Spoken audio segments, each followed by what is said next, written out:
C'est aussi une concurrence jugée déloyale qui cristallise la colère des professionnels du BTP, celle des travailleurs détachés, en quelque sorte des travailleurs low cost, le plus souvent venus des pays de l'Est, comme la Pologne ou la Roumanie. Les entreprises recourent de plus en plus à cette main-d'œuvre tout à fait légale. Le point dans les Bouches-du-Rhône avec Henri Serin et Francis Di César. Ils sont nombreux sur les chantiers à venir de différents pays d'Europe, en grande partie des pays de l'Est. Des travailleurs détachés dont les salaires se doivent d'être alignés sur ceux des travailleurs français, mais dont les cotisations sociales restent celles de leur pays d'origine. Pour l'employeur, des charges patronales réduites de 50%, une main-d'œuvre low cost dénoncée par la fédération du BTP 13 qui juge la nouvelle directive européenne insuffisante et source d'inégalités.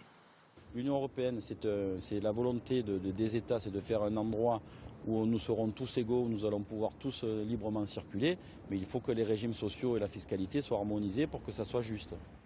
Également concernée, cette agence d'emploi intérimaire spécialisée dans le bâtiment et travaux publics.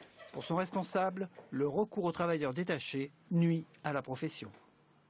D'un point de vue purement économique, une entreprise qui a évidemment des constructions à réaliser soit en capacité de pouvoir travailler avec des coûts horaires main-d'œuvre qui pourraient être entre guillemets équilibrés. Aujourd'hui, on peut constater un certain nombre de différences par rapport à ça, et quelque part c'est dommageable nous concernant. Particulièrement touché également le secteur de l'hôtellerie-restauration. Toutes professions confondues, on recense dans les Bouches-du-Rhône près de 100 000 travailleurs détachés. Pour l'union patronale, face à la crise, les entreprises n'ont pas le choix.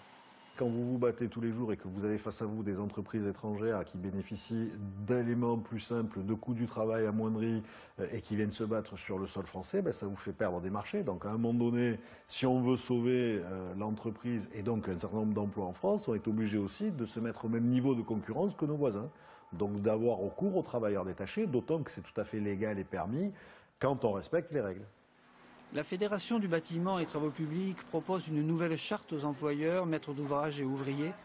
À ce jour, la problématique du travail détaché demeure et souligne toute la complexité d'une harmonisation du droit du travail en Europe.